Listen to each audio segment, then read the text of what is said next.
Good morning to all participants in the room or also remotely. What we all know is that, and we expect, is that EFSA is delivering scientific outputs. What we try to forget sometimes is that in the founding regulation of EFSA, it is stated that member states have a role in trying in the cooperation and establishing and supporting EFSA to fulfill its mission. This is something that we forget. And why is this important? For EFSA to have expertise, knowledge, methodologies, and data from the member states. Because our components that are in the member states that EFSA can use and elaborate on this to prepare its risk assessment outputs. There is a need then to mobilize experts and people and scientists from the member states that have identified first them and who has the interest in food safety and is willing to contribute to the system, to this community, and engage with EFSA in order to prepare the scientific outputs. When this risk assessment is prepared, this effort is turned back to the member state. So it is a two-way communication and exchange of knowledge between member state and EFSA. The scientists that are involved in this collaboration and engagement at an individual level are also gaining knowledge and development of skills. They have an increased networking with this collaboration with EFSA, and they have also a strengthened reputation. The win-win scenario, actually, and the output of this is that we have safer food. So it is a collaboration and engagement, the member state and EFSA, that creates an environment to have safer foods. How this? Now we need a facilitator to mobilize this system, to create this community. And the founding regulation of EFSA gives these elements. First of all, at the political level, now since 2022, all member states are represented in the management board of EFSA. Then individual experts could apply and be member of scientific committee or scientific panels of EFSA working groups, but could also apply to provide their advice as individuals. Now, a more important mechanism at an organization level and the public sector in member state is through the advisory forum.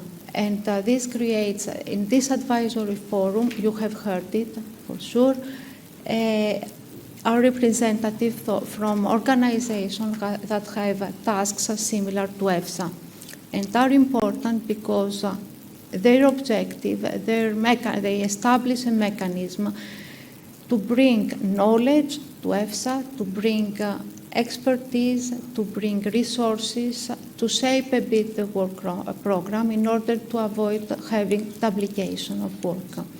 Another particular element, as Marella said, are the scientific networks of EFSA, where organizations from the member states are participating. I'm not mentioning anymore. And then there is the competent authorities, the famous list of Article 36 organizations. Those are as a particular situation because are organizations from the country where EFSA can entrust specific tasks.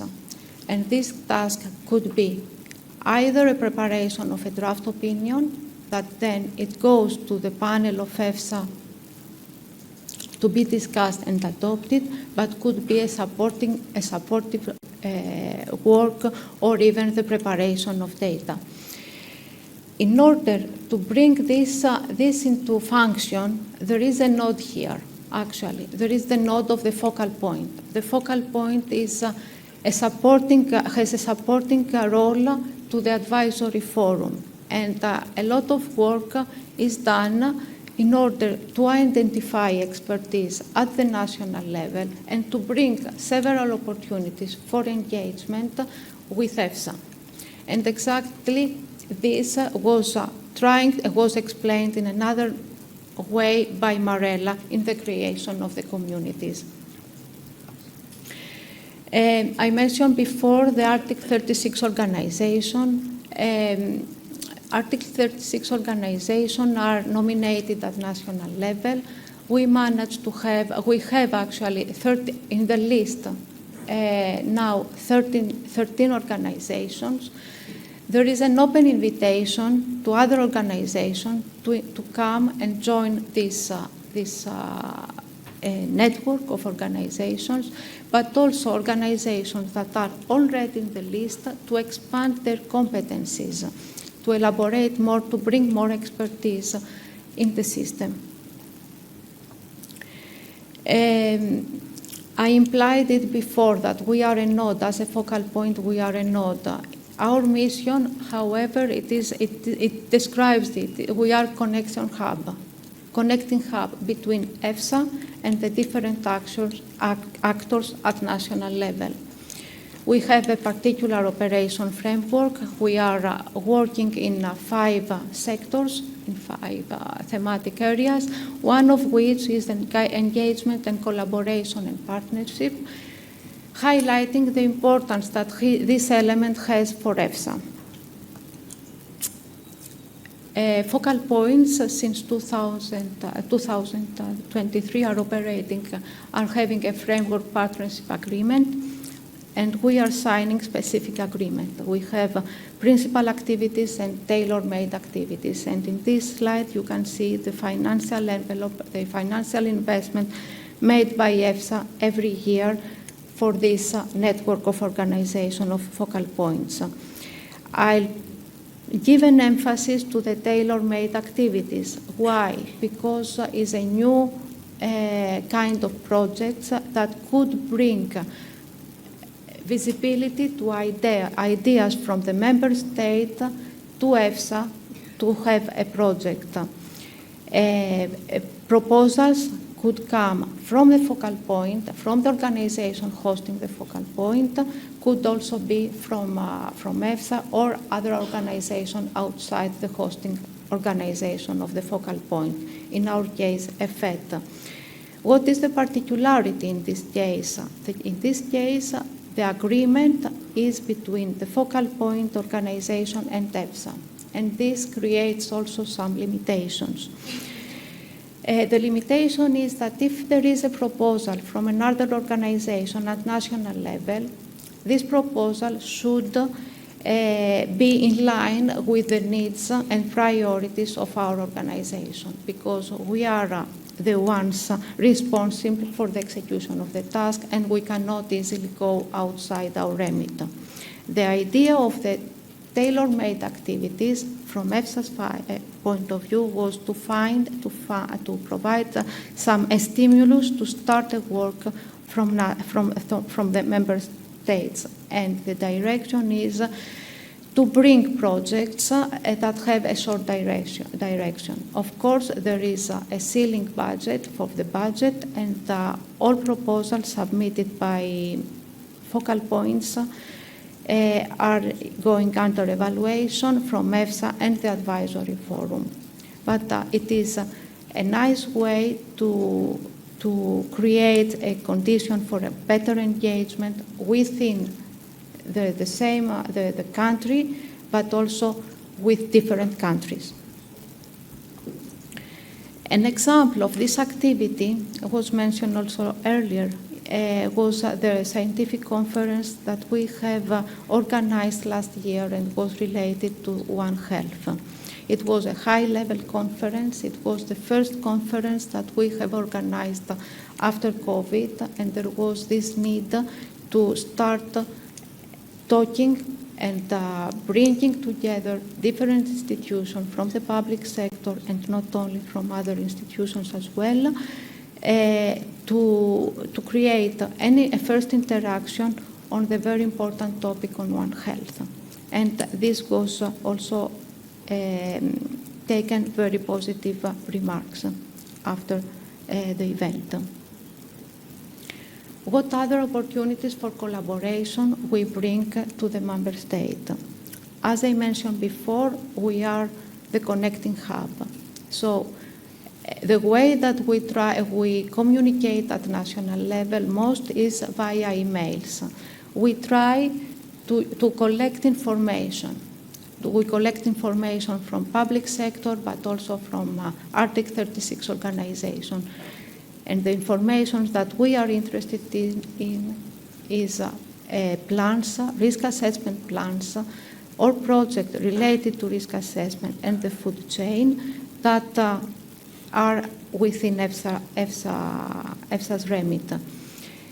Why it is important and why we do it? In this way, we bring the work done at national level to EFSA, and then there is an effort from EFSA's side to create clusters of, or to create, to see what is going on, not to miss information and knowledge that probably exists at national level. And lately, there is also an effort made by EFSA to create clusters, groups of people working at the same topic, and create a kind of cluster of organization. A big opportunity to collaborate with EFSA comes from the list of Arctic 36 organizations. And why it is an opportunity? Because the tasks that could be entrusted to this organization are usually receive also funds, a kind of funding, and they have the privilege to receive grants from EFSA. By individual experts, by sending comments to open consultation to EFSA, help and support the creation of up-to-date guidances and support EFSA in elaboration in more details the guidances. Of course, also there is an open call always for data from EFSA side. Individual scientists could attend webinars and events from EFSA, and this way they could see how EFSA approached the risk assessment and the guidances that EFSA is creating.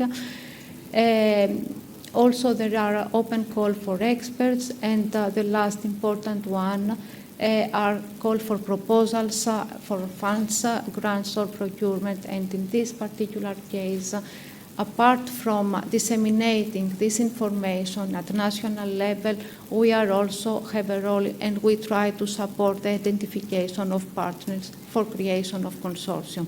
And the consortium could be even from the member state, but also with different member states.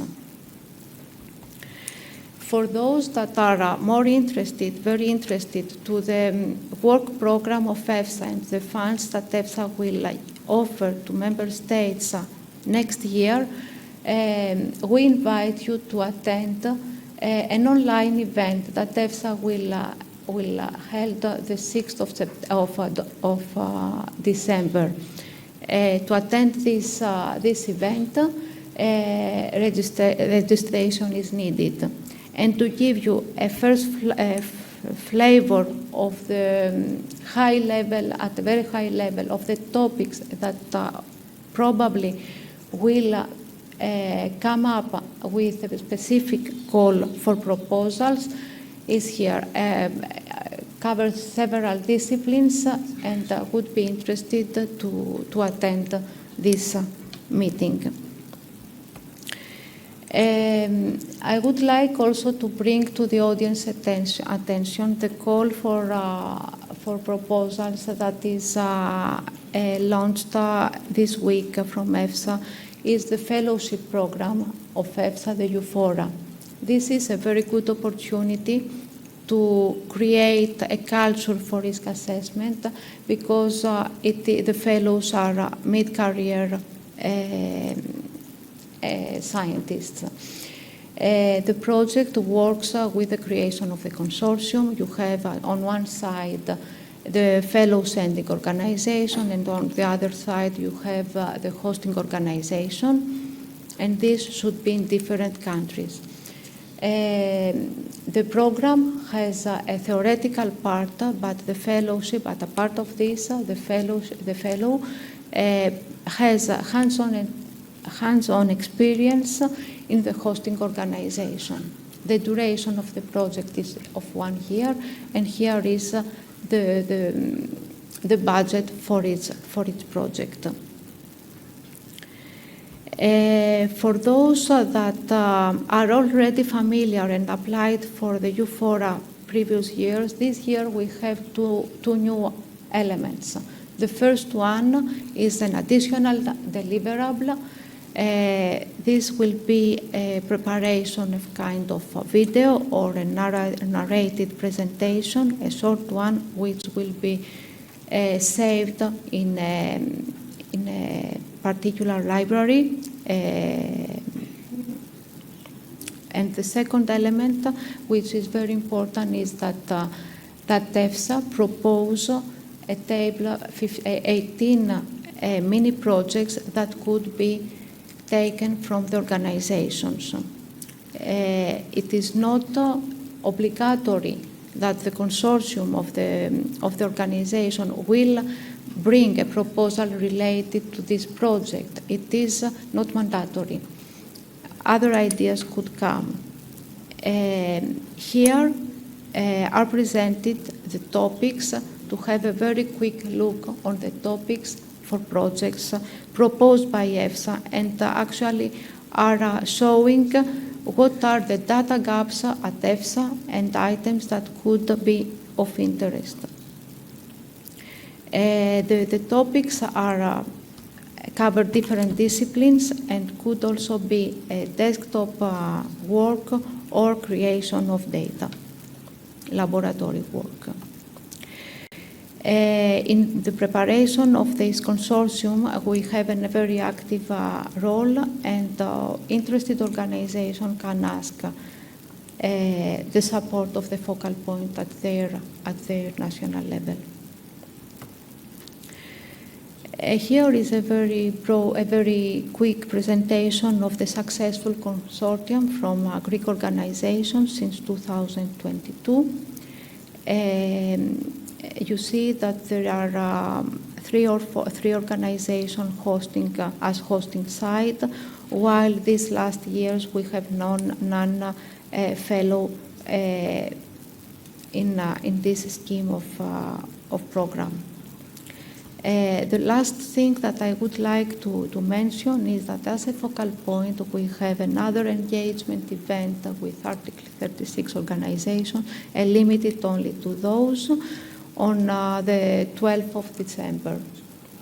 What is the aim of this workshop is to enhance the engagement of Article 36 organization with EFSA, but most importantly, we will try to identify difficulties why organizations are reluctant to apply for a grant or for a procurement, for a call, for EFSA call. The registration is open. Contacts in our Article 36 organization have received already an email, and we are asked them to register.